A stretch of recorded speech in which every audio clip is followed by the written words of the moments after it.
Rally for Transparency, Accountability, Justice and Peace ang Iglesia ni Cristo noong November 16 to 17, 2025. Patuloy kaming naghihintay kung paano tutugunan ng gobyerno ang malawak na katiwalian na naganap sa ating bansa.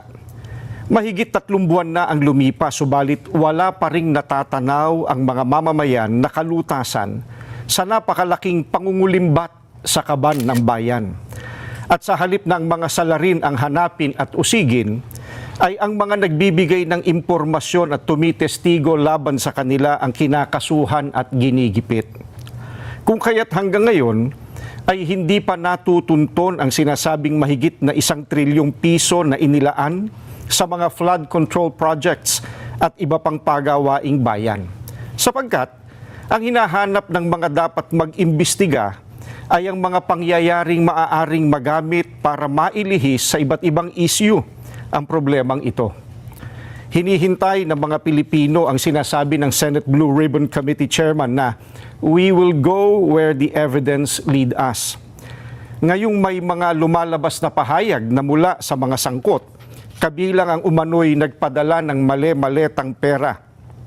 At kamakailan lang ay pinatunayan ng mga dating sundalo na umaming sila ang naghatid ng mga ito.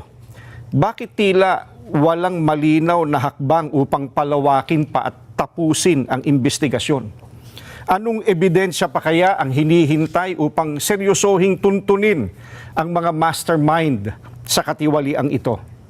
May mga pahayag din na ang paglitaw ng mga dating sundalo ay bahagi ng isang destabilization plot.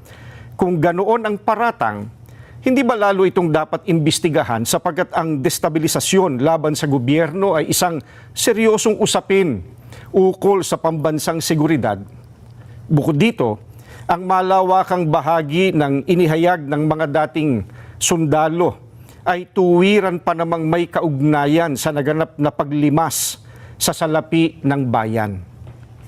Matamang naghihintay pa rin ang sambayanan, kasama ng milyon-milyong Pilipino sa buong mundo at maging ng mga international media at iba pa na nagmamasid, ang mga kaanib sa Iglesia ni Cristo ay patuloy na nakabantay. Maling isipin na nalilimutan na ng mga Pilipino ang isyong ito sapagkat ang pondong pinag-uusapan ay mula sa buwis at pawis ng mga mamamayan. Ang aming panawagan ay nananatiling malinaw. Ilantad ang buong katotohanan. Papanagutin ang dapat managot